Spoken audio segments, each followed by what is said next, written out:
러시아 모스크바에서 국제 유학생 선교 집회가 있었습니다. 참으로 많은 유학생들이 집회에 참여했고 또 은혜를 받았습니다. 그때 집회가 끝나고 두 청년이 목사님을 찾아왔습니다. 그리고 한 청년이 다른 청년을 목사님에게 이렇게 소개해 줍니다. 목사님, 이 청년이요, 한국에 있을 때는 교회에 나가지 않았는데 오늘 처음 교회에 와서 목사님 말씀을 들은 것입니다. 너무 마음이 또 흐뭇하죠. 그런데 그 처음 나온 청년이 이런 말을 하는 거예요. 목사님, 오늘 은혜 받았습니다. 교회 처음 나왔는데 은혜를 받았다는 거예요. 그래서 궁금한 마음에 아니 어떤 부분에 은혜를 받았습니까? 라고 구체적으로 물어보니까 이 청년이 목사님, 제가 목사님 하시는 말씀은 도대체 무슨 내용인지 하나도 이해를 못했습니다. 사용하시는 단어도 생소하고요. 어떤 말씀을 하시는지 모르지만 목사님이 말씀을 전할 때 그 얼굴이 너무 기쁨이 충만하고 평안과 감사가 넘치는 모습을 보면서 야, 저러한 얼굴로 전하는 말씀은 반드시 내가 들어야 되고 그 가운데 있는 예수를 믿어야겠다. 그래서 그렇게 목사님의 얼굴에 은혜를 받았다는 거예요. 저도 그래서 다음 주부터 얼굴 표정을 좀 잘 해야겠다 이런 생각을 했습니다. 눈빛으로라도 은혜를 끼쳐야겠다 생각이 들었어요. 성도들은 예배 가운데 반드시 은혜를 받아야 됩니다. 은혜라고 하는 것은 자격 없는 사람에게 주어지는 하나님의 은총이며 사랑이며 풍성한 영의 양식입니다. 은혜를 받아야 우리가 한 주간 승리하며 살 수가 있는 것입니다. 주일 예배가 은혜되지 않고 하나님의 사랑을 깨닫지 못하고 말씀으로 충만하지 않으면 한 주간을 이겨낼 수가 없는 것입니다. 그러므로 그리스도인들에게 은혜 받는 것 너무너무 중요합니다. 목사로서도요, 성도들에게 여러 인사를 받는 경우가 있지만 가장 정말 마음이 뭉클해지는 것은 목사님 은혜 받았습니다. 이런 인사가 참으로 힘이 됩니다. 지금은 여러 가지 형편으로 나오시지 못하지만 저희 교회에 몸이 불편한 두 어르신 집사님 계시잖아요. 부부가 있으시잖아요. 그분은 인공심장을 다셨어요. 그러니까 우리는 여기서 방신시장까지 여기서 교통공원까지 걸어가는데 그렇게 힘들지 않지만 그분들은 교통공원 있는 데서 우리 교회까지 나오는데 이 언덕을 넘어오는데 너무너무 이 가슴이 아픈 거예요. 그런데도 교회 가서 예배 드려야겠다라고 하는 마음으로 가슴을 부여잡고 와서 예배 드리고 나갈 때면 제 손을 꼭 잡고 목사님 오늘 은혜 받았습니다 라고 할 때 제가 막 힘이 납니다. 이사야 55장 1절 2절 하나님 말씀하십니다. 오라 너희 모든 목마른 자들아 물로 나아오라. 돈 없는 자도 오라. 너희는 와서 사 먹되 돈 없이 값없이 와서 포도주와 젖을 사라. 너희가 어찌하여 양식이 아닌 것을 위하여 은을 달아주며 배부르게 하지 못할 것을 위하여 수고하느냐. 내게 듣고 들을지어다. 그리하면 너희가 좋은 것을 먹을 것이며 너희 자신들이 기름진 것으로 즐거움을 얻으리라. 아멘. 하나님께서 우리에게 예배의 자리로 나와서 반드시 말씀을 듣고 들을지어다. 은혜를 받을지어다. 말씀하고 있습니다. 우리는 하나님께 나와 은혜를 받고요. 그것으로 끝나는 것이 아니라 또 한 주간 우리가 반드시 은혜 가운데 머물며 은혜를 지속하며 승리하는 저와 여러분 되시기를 주님의 이름으로 기원합니다. 예전에 어떤 청년이 세 가족인데요. 교회에 처음 나와가지고 예배를 드리는데 너무 찬양도 잘하고 또 말씀도 잘 듣고 성경 공부도 잘 참여하고 너무너무 예쁘게 그렇게 예배에 참석을 하는 것입니다. 야, 이 청년은 이제 앞으로 신앙생활 잘하겠다. 우리 교회에 큰 일꾼 되겠다. 이런 생각을 했는데 기대하고 있었는데 다음 주에 나오지 않는 거예요. 그 다음 주에도 나오지 않아요. 그래서 신방을 가보니까 그 청년이 뭐라 그랬냐면, 목사님, 제가요 너무 죄가 많아서 교회 못 가겠어요. 아니 왜 그러냐? 완전히 술 가운데 쩔어 살았어요. 죄 가운데 쩔어 살았어요. 그러는 거예요. 아이고 이 녀석아. 그럴수록 더 하나님께 나와야죠. 무엇이 중요합니까? 하나님께 우리가 은혜를 받는 것도 중요하지만 한 주간 은혜 가운데 머무는 것이 중요합니다. 우리가 지금 천국에 가는 거 아니지 않습니까? 우리는 천국을 향하여 나아가는 것입니다. 은혜 가운데 머물면서 하나님의 부르심에 응답하는 그날까지 우리는 열심히 달려가는 것입니다. 은혜 받는 것 중요하고 은혜 가운데 머무는 것 더 중요하다는 사실을 기억하시기 바랍니다. 오늘 본문을 보면 바울과 바나바가 구브로 전도를 마치고 밤빌리아 또 버가라고 하는 곳에 이르렀고 그곳에서 더 나아가 비시디아 안디옥이라고 하는 곳으로 가게 됩니다. 바울과 바나바가 새로운 지역으로 가면 처음에 가서 전도한 곳이 어디입니까? 회당이에요. 회당. 회당에는 누가 모여 예배를 드립니까? 유대인들이 모여 있고 유대교로 개종한 이방인들이 모여 있는 곳입니다. 비시디아 안디옥으로 가서 회당으로 가서 저들이 하나님께 예배 드리는 가운데 바울과 바나바가 참여한 것입니다. 회당 예배를 보면 그날에 주어진 본문 말씀, 선지서라든지 모세의 율법이라든지 이런 것을 읽고 함께 강론하고 말씀을 나누는 것입니다.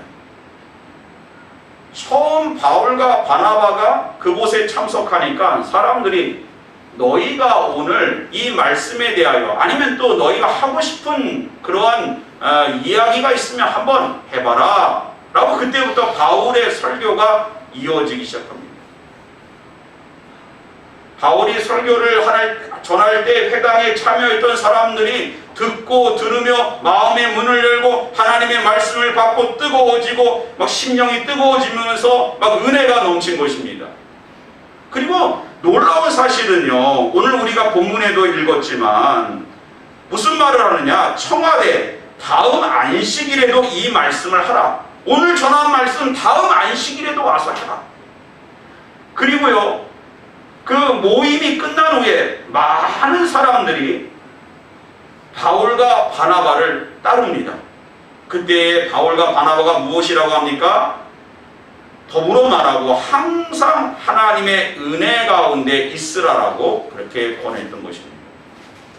그러면 본문을 보면 이 비시디아 안디옥에 있었던 사람들이 어떤 말씀의 은혜를 받았고 또 어떤 말씀에 결단하고 감동을 받았는지 우리 나와 있지 않지만 우리가 바울의 메시지를 통해서 중요한 포인트들이 있는데 그것을 통해서 이들이 하나님께 은혜를 받았음을 짐작하게 됩니다.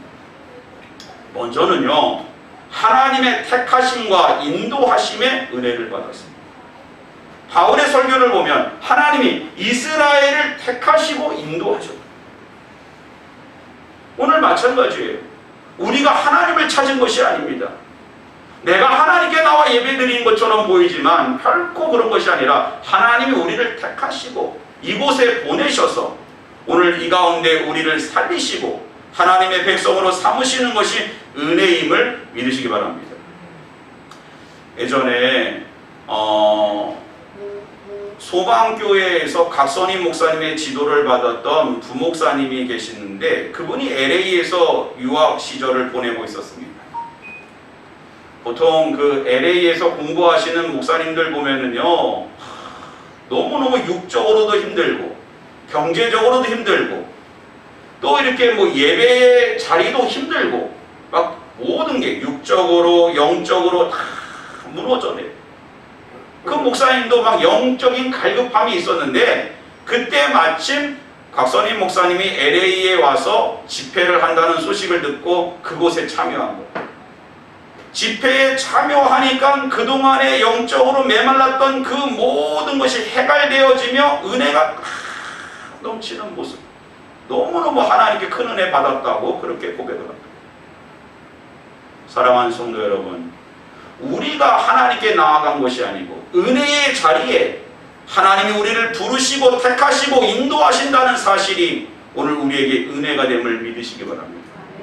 두 번째 바울의 설교의 핵심이 또 어디 있냐 하면 또 참으시고 복주심에 있었어요.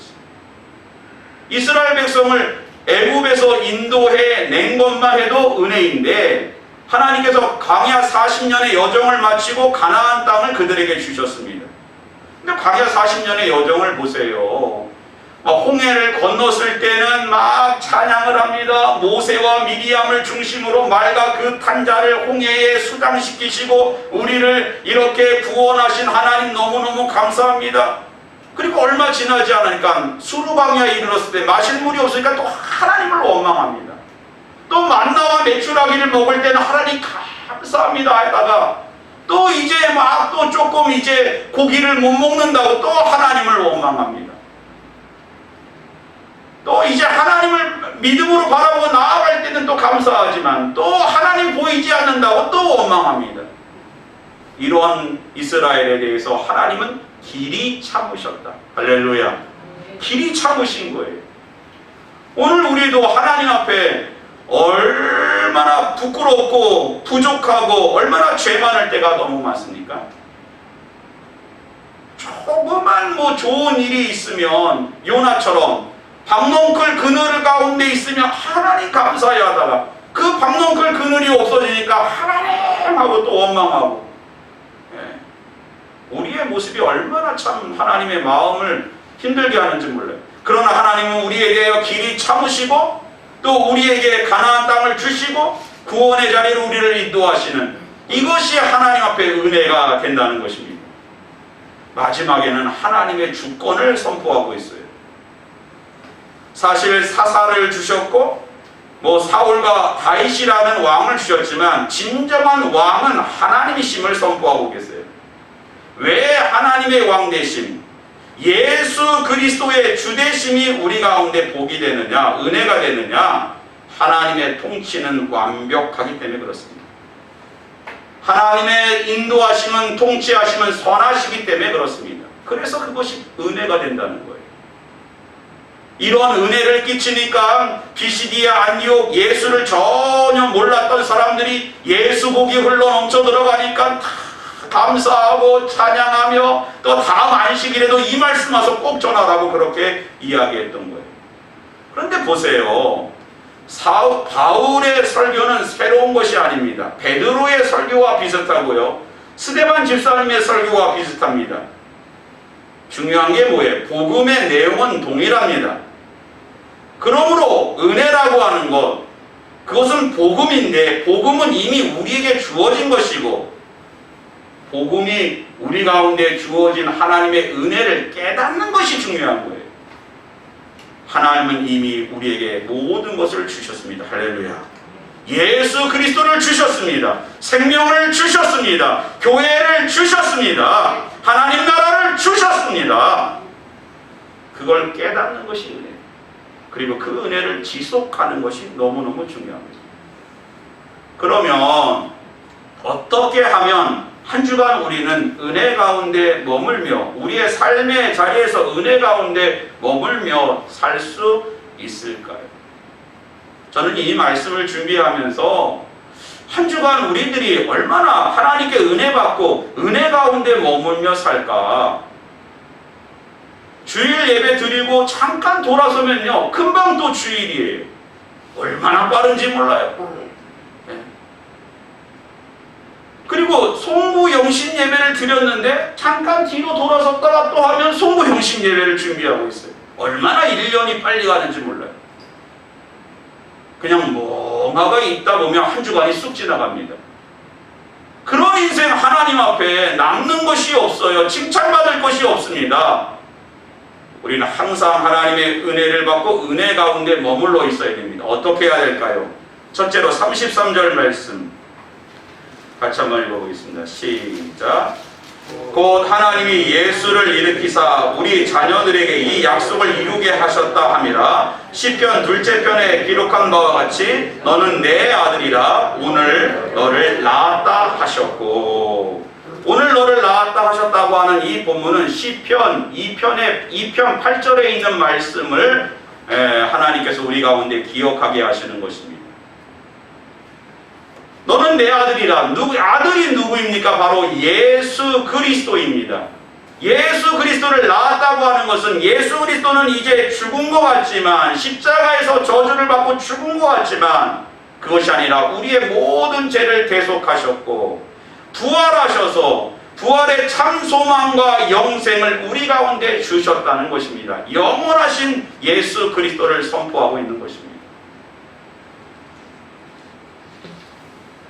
하나님께서 예수 그리스도를 영원한 생명으로 다시 태어나게 하신 것입니다.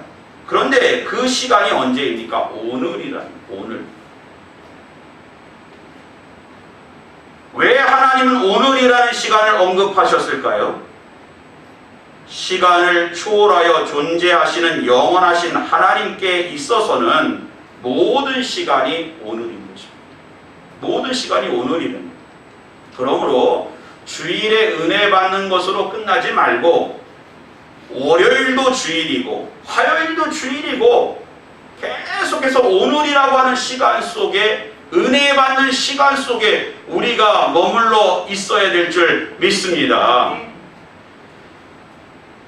예배학에서 교회력을 보면, 절기라고 하는 것을 보면, 절기라고 하는 것은 과거와 미래가 현재와 만나는 특성을 가지고 있다, 그렇게 설명합니다. 무슨 말이냐? 부활주의를 우리가 보낼 때 부활절이라고 하는 것은 바로 과거에 이제 예수님께서 십자가에서 죽으시고 우리를 위하여 부활하신 그러한 사건을 오늘이라고 하는 시간 속에, 현재라고 하는 시간 속에 재현해내는 것이고, 그리고 부활하신 주님께서, 부활 승천하신 예수님께서 다시 우리 가운데 오실 미래의 이야기를 맛보고 기대하는 시간이 바로 오늘이라는 거예요. 이 과거의 그 사건을 재현하는 것을 예배학에서 아남네시스라고 그러고요. 미래에 주시는 하나님의 은혜를 미리 가서 맛보는 것을 프로랩시스라고 합니다. 그러므로 은혜가 우리 가운데 계속 머무는 것은 주일날 은혜 받고 끝나는 것이 아니라 계속 아남네시스 하는 거예요. 어떻게 우리가 은혜를 받았지? 어떤 은혜가, 하나님이 우리 가운데 자격 없는 우리에게 얼마나 우리 가운데 은총을 베푸셨지? 그것을 우리의 오늘이라고 하는 시간 속에 재현하고요. 그리고 다시 다음 주에 우리 가운데 주시는 은혜를 기대하며 살아갈 때에 계속해서 오늘이라고 하는 시간 속에 은혜 가운데 우리가 머물 수 있는 것입니다. 할렐루야. 그냥 오늘은 월요일이구나, 아이고 그냥 빨리 지나가네, 화요일, 수요일, 목요일, 그렇게 미루다 보면 한 주간 하나님 나라 앞에 기억될 만한 일을 하나도 하지 않고 은혜와는 동떨어진 그런 인생 살다가 세상 사람들과 동일한 삶을 살다가 멸망의 길로 갈 수밖에 없다는 사실을 반드시 기억하시기 바랍니다. 은혜 가운데 머무는 한 사람을 하나님이 찾고 있는 것입니다. 두 번째로는요, 38절, 39절 말씀 같이 한번 읽어보겠습니다. 시작. 그러므로 형제들아, 너희가 알 것은 이 사람을 힘입어 제사함을 너희에게 전하는 이것이며, 또 모세의 율법으로 너희가 의롭다 하심을 얻지 못하던 모든 일에도 이 사람을 힘입어 믿는 자마다 의롭다 하심을 얻는 이것이라. 로마서 5장 20절을 보면 율법이 들어온 것은 범죄를 더하게 하려 함이라. 그러나 죄가 더한 것에 은혜가 더욱 넘쳤나니. 은혜라고 하는 것은 앞에서도 말씀드린 것처럼 거저 주시는 하나님의 사랑이에요. 자격 있는 사람에게 준 것이 아니라 죄 많은 우리 가운데 하나님이 찾아오셔서 우리를 택하시고 인도하시고 구원하시는 하나님의 놀라운 사랑이 은혜인 것입니다. 중요한 것은요, 자기가 하나님 앞에 죄인이라는 사실을 깨닫는 데에 그 은혜가 은혜되는 거예요. 만약에 의인이라고 생각하는 그 순간 하나님께서 우리에게 주시는 모든 은혜가 은혜가 되지 않아요. 당연시 되어집니다. 내가 받을 만한 사람이다. 내가 나의 공덕이 있다. 나의 자랑이 있다. 그러면서 망하는 거예요. 바리새인이 그랬고 사두개인이 그랬고 오만한 유대인들이 그랬습니다. 하나님은 오늘 하나님 앞에 주여 저는 죄인입니다. 저를 떠나소서. 한번 생각해 보세요. 처음 예수님을 만났을 때를 생각해 보세요. 예수님을 처음 인격적으로 만났을 때 우리 눈에는요 폭포 같은 눈물이 쏟아집니다. 저도 처음 인격적으로 예수님을 만날 때를 생각하면 막 어렸을 때 생각나지도 않았던 죄까지도 파노라마처럼 쫙 펼쳐지면서 내가 정말 죄인이구나, 괴수 중에 괴수구나, 막 눈물이 그냥 폭포수처럼 흘러내려. 그때 은혜가 있는 것입니다. 할렐루야. 그 처음의 마음을 잃어버리면요 그때부터 은혜가 우리 가운데 은혜되지 않아요. 은혜 가운데 머물 수 없습니다. 타락하기 시작하는 거예요. 교만해지는 것입니다. 그리고 결국에는 하나님 앞에 잊혀져 가고 버려진다는 사실을 기억합니다. 사울 왕이 있고 다윗 왕이 있습니다. 다윗 왕은요 어떻게 보면 사울보다 더 많은 죄를 지은 사람입니다. 더 부족한 사람이에요. 윤리적으로 보면 사울 왕보다 나을 게 없어요. 밧세바를 취하기 하여 그의 남편을 죽이지 않습니까? 얼마나 끔찍한 일을 합니까? 그의 칼에 죽은 사람이 얼마나 많은지 몰라요. 그런데 그는 철저히 하나님 앞에 항상 죄를 깨닫고 회개하고 겸손히 하나님 앞에 섰습니다. 그러나 사울은 베냐민 지파 기스의 아들임에도 불구하고 하나님께서 그에게 큰 은혜를 주셨음에도 불구하고 가장 작은 지파에서 왕을 내었음에도 불구하고 나중에는 교만하여 하나님께 잊혀지고 버림받습니다.